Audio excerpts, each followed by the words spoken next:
Nobody saw it coming when the skies above Dalara cracked with fire and thunder.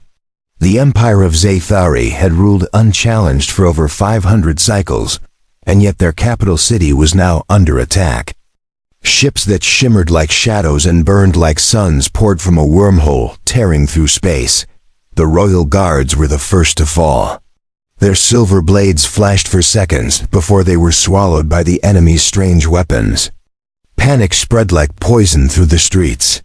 Civilians screamed, soldiers ran, and the Emperor's voice shook the air as he called for his fleet to retaliate. But the enemy didn't come for land or gold. They came for power, control, and destruction. No negotiation was answered. No surrender was accepted. The Zathari found themselves outnumbered and outmatched for the first time in their proud history. One of the Emperor's daughters, Lysara, stood on the highest tower, her hands glowing with blue fire.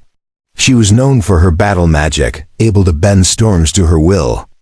But even she paused when the black flag of the invaders rose above the shattered gate. Her sister, Malith, joined her moments later, armored in gold, eyes cold with fury.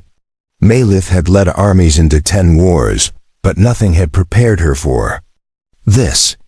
Their father, the great Emperor Tyrannak, had declared this an unstoppable curse sent from another galaxy. Then came the news that changed everything. A message from the outer colonies arrived. One human soldier resisted their attack alone. He is holding the last ridge by himself. We don't know how he's still alive. The Emperor thought it was a joke. A single human? The same weak emotional species the Empire had dismissed for centuries? His laughter didn't last long. Reports poured in. Drones showed images of the soldier, half covered in ash, still firing, still standing, still alive. The humans were a minor species to the Zathari, useful for trade, good at repair work, but never warriors. And yet this one was different. His name was Darius. No rank, no fame. Just a soldier from a forgotten planet Earth, left behind when his unit fell. Darius wasn't fighting for honor or conquest. He wasn't even ordered to hold the ridge. He stayed because people were running, and someone had to stop what was chasing them. That was all he needed to know. Using alien weapons looted from fallen foes, his arms wrapped in torn energy shields, Darius became something the enemy couldn't understand. He bled, he fell, and he rose again. He screamed with fire in his lungs and kept shooting until the invaders fell back. Commanders who once laughed at Earth now begged for his coordinates. The Emperor's council demanded Darius be brought before them. But Darius refused to retreat. His voice on the comms was clear. I hold this ground. You deal with your own sky. The enemy changed their plan. They targeted Darius directly. Ships turned midder, missiles locked onto his location. But every time they struck, Darius moved like the war was part of his blood. He was not a man anymore. He was a storm wrapped in flesh. A Zathari elite guard was sent to support him. When they arrived, they found silence. Smoke covered the battlefield. Corpses littered the ground. And there in the center stood Darius, his chest bare, hands burned, eyes steady. He had won the impossible. The Emperor stared at the images in silence. His court fell quiet. Lysara and Malith watched. Their father's hands tremble. In 5 centuries, no single warrior had done this much damage, not even their ancestors in the Great Void War. The Emperor rose from his throne and said, "Bring him to me." Not as a soldier, as a savior. The war is over because of one human. And he must be honored like a king. Darius didn't want a throne. He didn't care for medals or speeches. When the shuttle came for him, he stood with a cracked helmet in one hand and a silent rifle in the other. He said only one thing, "I'm not the hero. I was just the last one left standing." But when he arrived at the capital, everything changed. The people didn't see a man, they saw a myth. They whispered his name in songs. They reached for his shadow. Even the enemy, watching from distant stars, feared that Earth had many more like him, and deep inside the palace, the Emperor made a decision that stunned every council member, every guard, even his daughters. He called Darius forward, and in front of the entire court, he bowed for the first time in his life. Then he spoke words that no one ever imagined hearing from the ruler of a galactic empire. "You saved my people. You ended a war the gods themselves could not stop. For this, I offer you not gold, not planets, but something more rare. I offer you my bloodline. My daughters shall choose if they accept, but the offer is yours to honor." Darius stood before the imperial court, unaware of the weight his actions carried. He wore no armor, no medals, just the same scorched trousers from the battlefield. His skin was marked by burns and bruises, yet his posture remained unshaken. The Zathari nobles watched him like he was a creature from legend. Some whispered in disbelief. Others looked upon him with admiration, mixed with fear. Never had they seen someone from a lesser world stand before the throne with such calm eyes. The Emperor's daughters stood on either side of the throne. Lysara's gaze was sharp like ice, her silver hair braided with war beads. Melith's eyes burned with curiosity, arms crossed over her golden armor. Neither spoke, but both studied Darius closely. A herald announced the Emperor's offer again, this time for all ears present. The court echoed with gasps and murmurs. To offer the royal daughters to a non-Zathari was unheard of. To offer them to a human was beyond imagination. Darius stepped forward and looked the Emperor directly in the eyes. His voice was steady, but tired. "I didn't fight for a reward. I fought so others wouldn't have to die." The court fell silent, unsure whether to be insulted or impressed. The Emperor nodded slowly, his expression unreadable. "That is why you are worthy," he said. "Not because you wanted power, but because you didn't." The hall remained silent, all waiting for what would happen next.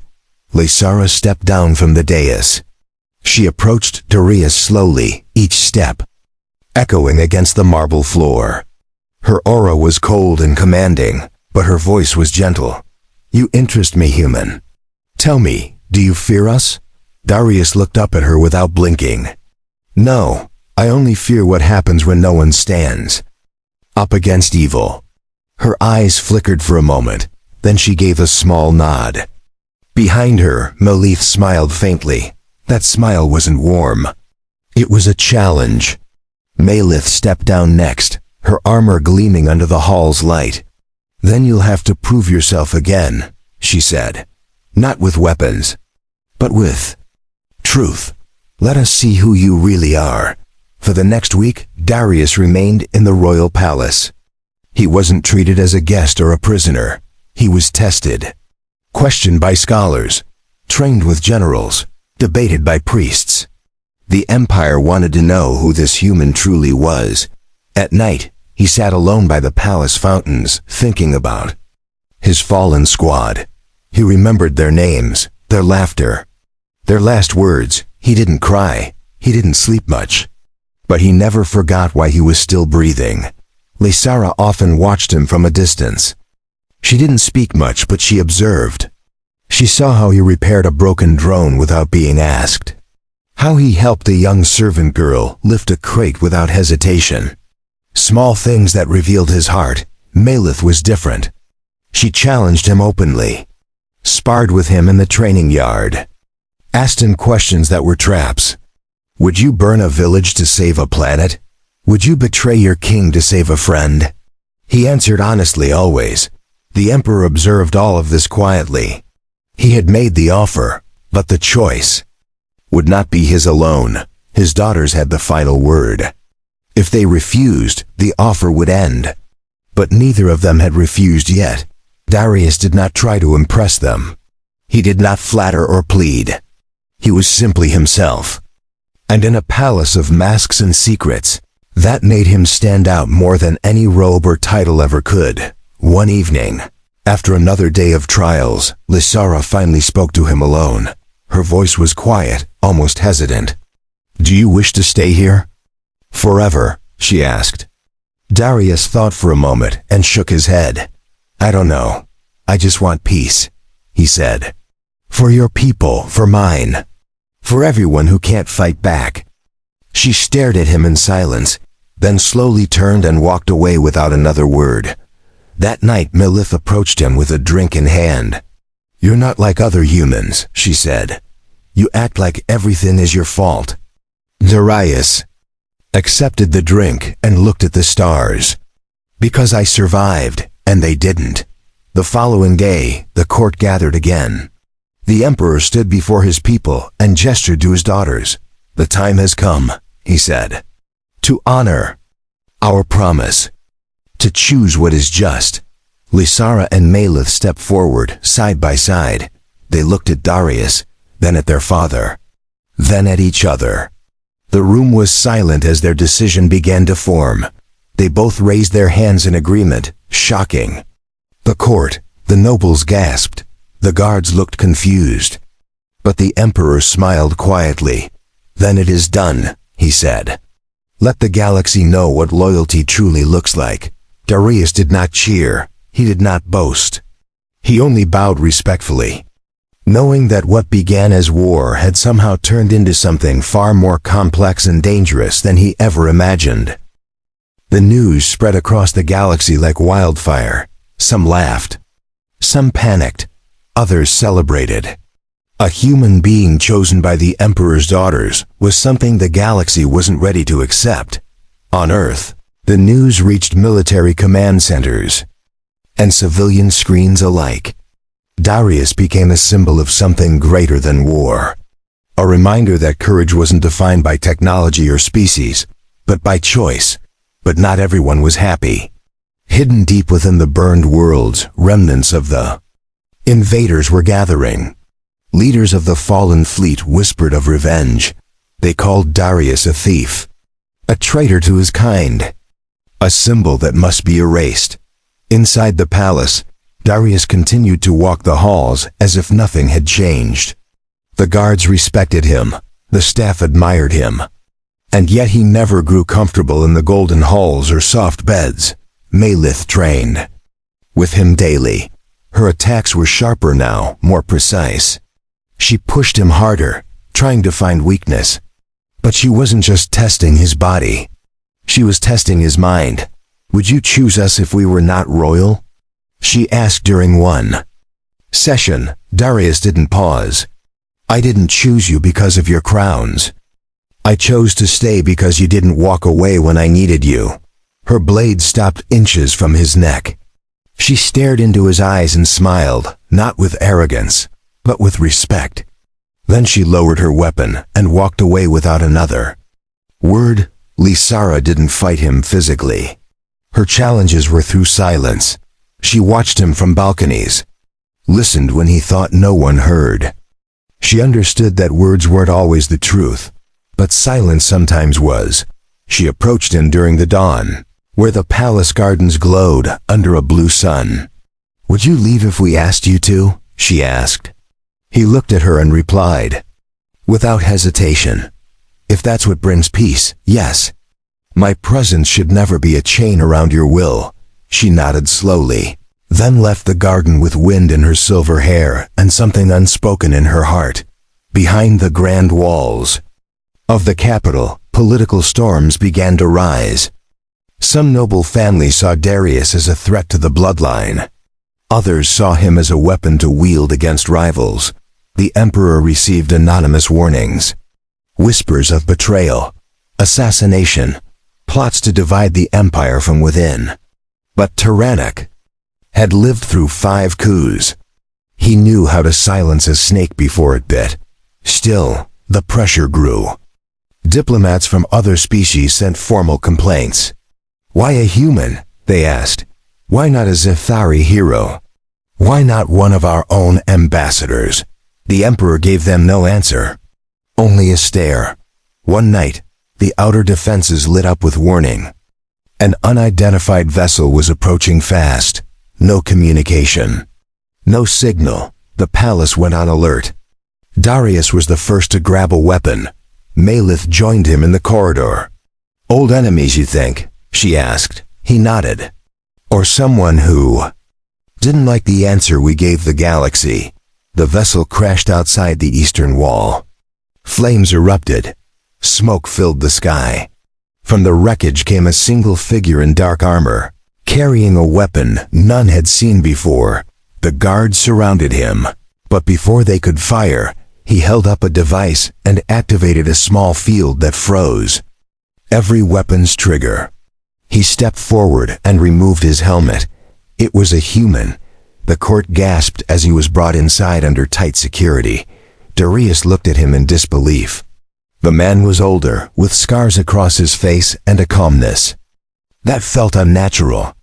His name was Captain Reeve. Reeve looked at Darius and spoke plainly. "You think you ended the war.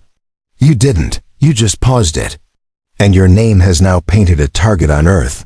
Darius clenched his fists. "Then why are you here?" he asked. Reeve answered without blinking. "To finish what you started. To burn the pieces you left behind before they burn us." The Emperor listened in silence. The daughters stood frozen, hearing every word. Reeve wasn't here to help. He was here to control. To reclaim. To rewrite the history that Darius had led to create. Darius stepped between Reeve and the throne. His voice cut through the hall like steel. "I am not yours to command. I belong to no army, no flag. I belong to what's right." Reeve gave a bitter smile and pulled a blade from his coat. "Then let's see whose version of right survives the night." Reeve's blade shimmered with red energy, humming softly in the stillness of the palace hall. Darius didn't step back. His stance remained firm, eyes locked on the man he once called comrade. Malith placed a hand on her sword, but she waited. This was not her fight yet. She understood the weight of this moment. If Darius backed down, everything he had stood for would collapse. Reeve circled slowly. "You were just a soldier," he said. "Now you're their hero, their prize. You don't understand the consequences of wearing that crown." Darius moved without a word, drawing the curved blade gifted to him by the Emperor himself. The weapon glowed faintly, alive with ancient Zathari energy. He didn't swing it, he just held it steady. Laysara stepped down from the throne platform. Her voice broke through the tension. "No blood will be spilled in this hall without reason. If you fight, then fight for something more than pride." Reeve laughed coldly. "I'm not here for pride. I'm here to prevent Earth from becoming a target. As long as he's tied to your throne, Earth is a beacon for destruction." The Emperor raised a hand, silencing the guards. "Let them speak with swords if words fail. But only one truth will leave this chamber." The clash was sudden. Sparks flew as the two blades met. Reeve was faster, more precise. But Darius was relentless.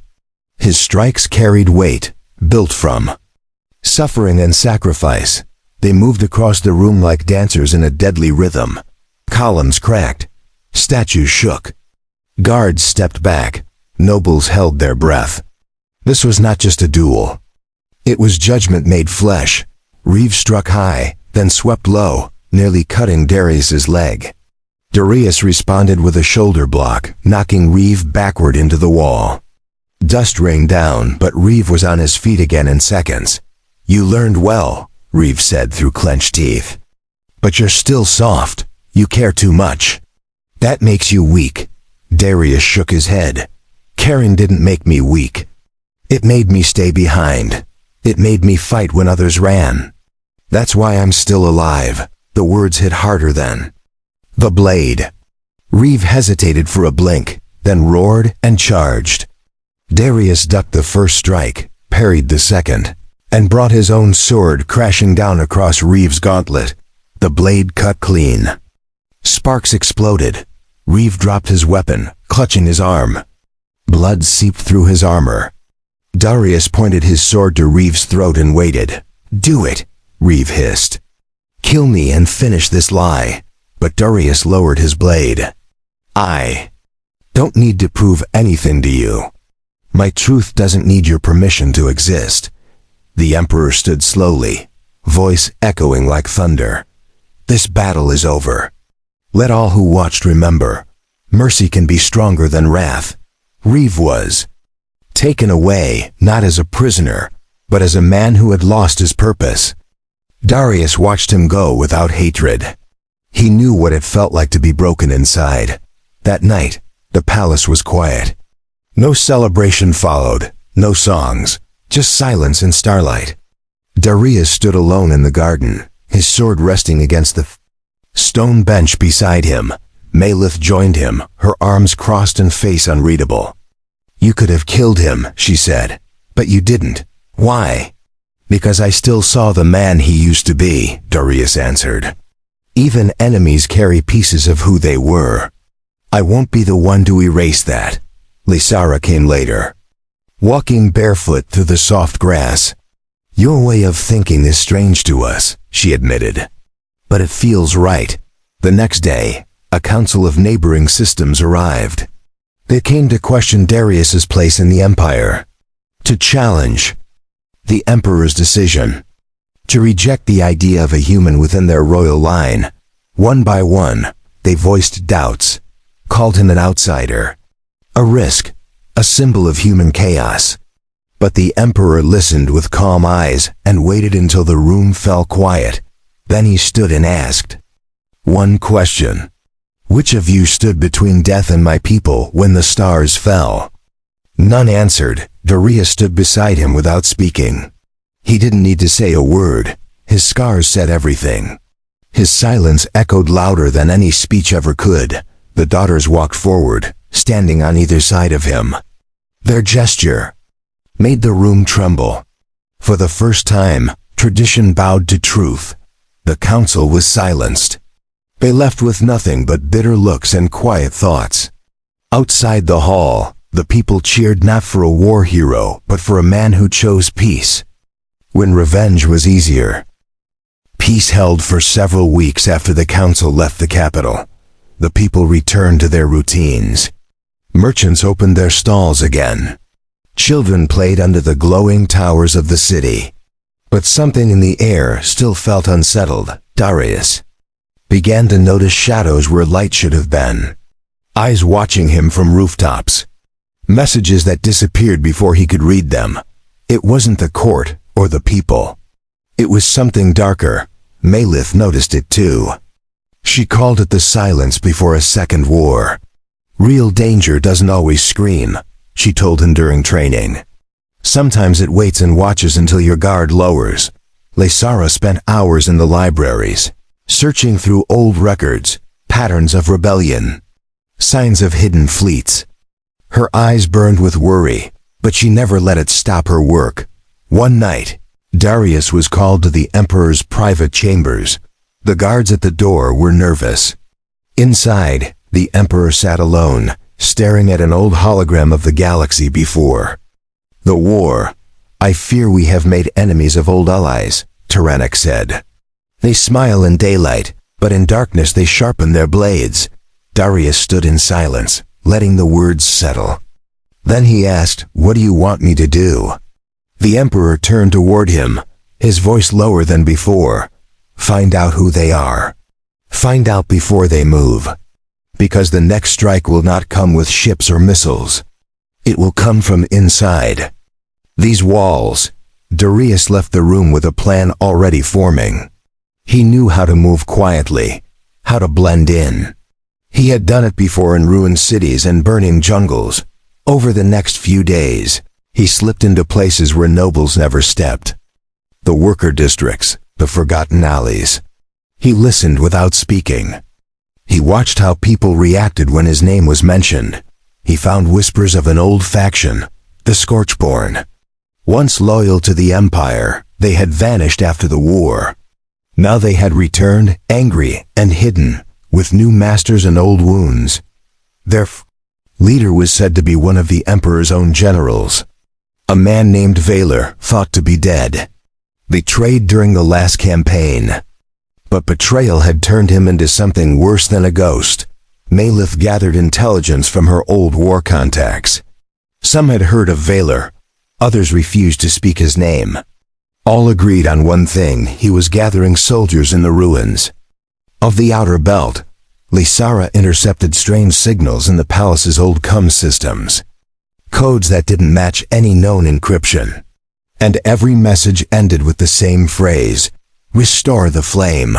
Darius met with the sisters in a quiet chamber beneath the palace. Maps were spread across the table. Red marks for movement, blue for confirmed safe zones, yellow for unknown threats. "We have to go out there," he said. "Find him. Stop him before he reaches the heart of the Empire." Malith agreed without hesitation. "If we strike first, we can stop a war. If we wait, we'll be the ones bleeding." But Lysara hesitated. "Leaving the capital makes you vulnerable. What if this is a trap?" Darius looked at her and answered firmly, "Then let it be a trap. I'd rather step into danger than let it crawl into this palace." The Emperor was informed. He gave them a small crew, a stealth ship, and his silent blessing. He knew the mission might never return. But losing Darius to fear would cost far more than losing him to fire. Before leaving, Darius stood at the palace gates and looked back. The city lights shimmered under the stars. For the first time in his life, he didn't feel like an outsider here. The ship lifted into the night, cloaked in silence. On board, Darius stood between Lysara and Malith, both armored and ready. They were not princesses on this mission. They were warriors. The hunt had begun. And Darius knew, deep in his bones, that whatever they found would change the galaxy once more. The stealth ship moved through dead space, avoiding patrols and hidden mines. Its hull was silent, engines running low, and the crew spoke only when necessary. Every second brought them closer to the Outer Belt. The region was once a thriving trade zone, now reduced to wreckage and dust. Satellite debris floated like broken bones. Hollow stations drifted with no power. Ghosts of war still lingered in the blackness. Darius stood in the command room, his eyes fixed on the scanners. Each beep, each flicker of light, made him tighten, his grip on the edge of the table. Something was out there, and it was watching them too. Malith paced beside him, armored and restless. She never liked silence before a fight. It reminded her of burial grounds. "We're not alone," she whispered. "This place is too quiet." Lysara remained calm, her fingers just tapping across the console as she traced old signal trails. She found a weak pulse repeating every 42 seconds. It was not natural. It was a beacon. They followed the signal to a ruined carrier ship, half buried in the surface of a shattered moon. The wreckage looked abandoned, but the energy readings told another story. The ship landed in silence. Dust rose around them. Malith led the squad with her blade drawn. Darius followed closely, pulse steady, eyes scanning every shadow. Inside the carrier, the air was thin and heavy. Lights flickered along the broken walls. Burn marks lined the doors. And then they saw the symbol burned into metal, a flame with a scar across it. "The Scorchborn," Lysara confirmed. "This is one of their bases. But it's already been emptied." They moved deeper into the ship, past control rooms, dead terminals, and empty pods. But something was wrong. No bodies, no signs of a fight. Just silence, waiting to strike. At the main reactor chamber, they found a device. It was alien in design, unlike any Thessari or human. It pulsed with slow red light, covered in symbols none of them recognized. "It's not a bomb," Darius said. "It's something else. A relay, a tracker. They wanted us to find it." Suddenly, alarms flared through the halls. Doors locked. Oxygen levels dropped. The walls echoed with a voice, low and cracked, speaking in broken Zathari. "Welcome, traitors. You followed the fire. Now burn with it." They were trapped. Malith tried to slice through the sealed door, but the metal was too thick. Lysara hacked into the control panel, rerouting energy to force an emergency override. Darius slammed his fist into the wall. They knew we were coming. This whole wreck is bait. With seconds left, the override kicked in. The door burst open and the team ran through smoke and flashing lights.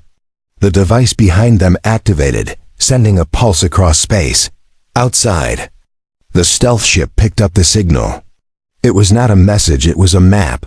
A full layout of the palace, access points, guard rotations, even private routes to the Emperor's chamber. They're not attacking us, Darius realized. They're preparing to attack the capital while we're gone. They rushed back to the ship. Engines roared to life. The pilot turned toward the capital at maximum speed. Every second counted. Every delay could mean the end of the Empire. During the return flight, Lysara worked non-stop to jam the signal. Malith prepared for combat. Darius sat alone, replaying every mistake, every moment he should have seen the trap. When the capital came into view, smoke already rose from its towers. Explosions bloomed in the sky. Ships burned as alarms screamed across every district. Palace was under siege. The Scorchborn had struck with perfect timing. From the inside and the outside, loyalists clashed with traitors in the halls. The Emperor was alive but surrounded. His elite guards fought to the last breath. Darius and the sisters arrived through a hidden passage used by the old royal hunters. Inside the throne room, chaos ruled. Valor stood in the center, blade in hand, cloaked in red energy. His eyes burned with hate. Around him lay bodies of loyal guards. "You came back too late," Valor said. "This empire is dead. You just haven't buried it yet." Darius stepped forward, sword in hand. "Then I'll bury you first." Valor moved like a storm through the throne room. His strikes were brutal, his blade humming with violent energy. The Emperor, wounded but still standing, gripped his staff tightly as Darius entered. The guards near the door fell quickly, their armor shattered by energy pulses. Lysara and Malith flanked Darius without hesitation. This wasn't just a battle for survival. This was the end of something ancient. "You ruined everything," Valor snarled. "A human, honored by Zathari blood. You made a joke of our legacy." Darius raised his sword slowly. "I didn't ruin your empire.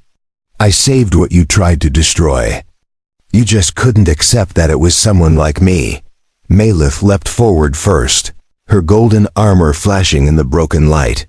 Her blade met Valor's with a sharp crack, pushing him back a step. He recovered instantly and countered with a spinning strike. Lysara circled to the side, casting shields across the room to protect the Emperor. Her magic pulsed with quiet strength, blocking falling debris and scattered fire from above. Valor shifted targets quickly, slicing toward her. But Darius blocked the strike, parrying hard and slamming his shoulder into Valor's chest. The traitor stumbled, but his fury only grew stronger. "You should have died in that war," Valor growled. "You should have been forgotten like the rest of your kind." Darius didn't flinch. "Maybe I should have. But I didn't, and that's what terrifies you." The fight tore through the throne room. Pillars cracked, statues fell. Every corner burned as blades and fire collided. Malith fought with raw force, Lysara with precision, Darius with something more than either will. The Emperor watched from behind the last remaining guards, his breathing shallow. He could not step in. His time was passing. The future was now in the hands of his daughters and the human he had trusted. Valor knocked Malith to the floor and turned toward Lysara. His blade sparked, aiming straight for her heart. But before he could strike, Darius tackled him from the side, sword locking with his. They struggled inches from each other, faces tight with rage. "You don't belong here," Valor spat. "You were a mistake from the start." "No," Darius replied, "you are. Because you forgot what we fight for. You only remember power. I remember people." He twisted the blade, disarming Valor with one brutal move. The enemy fell to his knees, chest heaving. Darius raised his sword again, but stopped when Lysara stepped forward. "No more," she said. "Killing him now makes us no better than what he became," Valor sneered. "Mercy again. The Zathari have become soft under your rule." Melith got back to her feet, wiping blood from her mouth. "No, we've grown stronger, because strength isn't measured in death. It's measured in what we protect." Guards swarmed in and secured Valor. The room fell silent, save for the flickering fires and the soft hum of shield magic fading from the air. The Emperor slumped back into his throne, eyes closed. "It is done," he whispered. "The last flame has burned out." Medics rushed in to tend to the wounded. The traitors across the city were arrested one by one. Word of Valor's defeat spread like wind across the Empire, but the court didn't cheer. There was no celebration, only silence and rebuilding. Mourning those lost and honoring those who stood, Darius walked alone through the damaged halls that night. He looked up at the stars through a shattered window, wondering what price peace always demanded. Lysara found him there, her robes singed, her voice quiet. "You stopped him, again. How many times can you keep doing this?" Darius shook his head. "As many times as I have to. Until no one else has to bleed." Melith joined them, placing a hand on his shoulder. "Then you're not just part of this empire. You're one of its pillars now." The three of them stood there, side by side, staring at the stars beyond the smoke. Tomorrow would come with questions. But tonight, they had answers made of truth. The rebuilding of the M began before the fires were fully out. Workers from across the stars arrived in fleets. Engineers repaired walls while soldiers cleaned away the wreckage of betrayal. The Emperor remained in his chambers, growing weaker each day. He refused medical machines, relying instead on the strength of his memories. He had fought wars, buried friends, and now watched the future take shape. Lysara led the Restoration Council. She moved through ruins like a flame reborn. Her decisions were sharp, her voice firm, and her eyes calm even as disputes raged across meeting halls. Melith returned to the front lines to oversee the disbanding of corrupted units. She offered mercy to those misled and justice to those who chose blood. Her name echoed in military barracks as a commander reborn. Darius walked between both worlds. Not a noble, not a soldier. Just a man with no titles and no crowns. Yet wherever he stepped, people followed. His presence reminded them why the Empire still stood. One morning, he was summoned to the Emperor's private garden. It was quiet, filled with blooming star blossoms and the soft sound of falling water. The old ruler sat beneath a tree, wrapped in royal cloth. "You never asked for this," the Emperor said.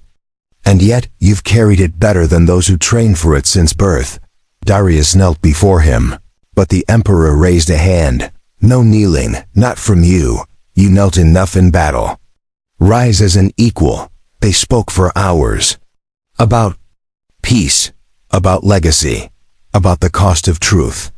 In the end, the Emperor gave Darius a seal of unity, an ancient symbol that once joined great houses. Now it would join species. That evening, the Emperor passed quietly in his sleep. The stars dimmed. In his honor, no siren sounded. No horns blew. Just silence, carried through the wind like a farewell too large for words. The Empire did not shatter in his absence. It rose. Guided by his daughters, strengthened by his chosen ally, balanced by those who had seen the worst and still chosen the better path. At the grand ceremony of succession, thousands gathered across the capital. The twin thrones were brought forward, one for Lysara, one for Melith. But before either sat, they turned to Darius. He stepped forward, unsure. Then, both reached out, not to crown him, but to hold his hands. Together, they raised them before the people. Not as ruler, but as equal. As family, the Empire erupted in cheers. not because of a victory in war, but because peace had found a voice they trusted. A voice not born to power but shaped by sacrifice. In the days that followed, Darius chose not to live in the palace. He built a home in the outer gardens, where the wind still carried the scent of war and healing. A place between silence and sound, Lysara visited him often. She brought reports, questions, and sometimes just silence. She found peace in his presence, like stone near a calm river. Malith brought him weapons to test and stories of soldiers who still spoke his name. She never admitted it, but Darius knew his example had changed how she led. One night, as stars painted the sky, both sisters stood beside him beneath the wind towers. Lysara looked at him and asked, "Do you regret any of it?" He smiled gently. "Only the ones I couldn't save. But I carry them with me. That's how they live on." Malith leaned against the railing, her voice soft. "And what about us? Do you carry us too?" Darius turned toward them and nodded. "I don't just carry you. You're the reason I never dropped the weight." They said nothing more. No promises, no ceremonies. Just shared silence under a galaxy finally free from fire. And so the story ended. Not with war, not with death, but with something rarer. With peace built by hands that once bled for strangers.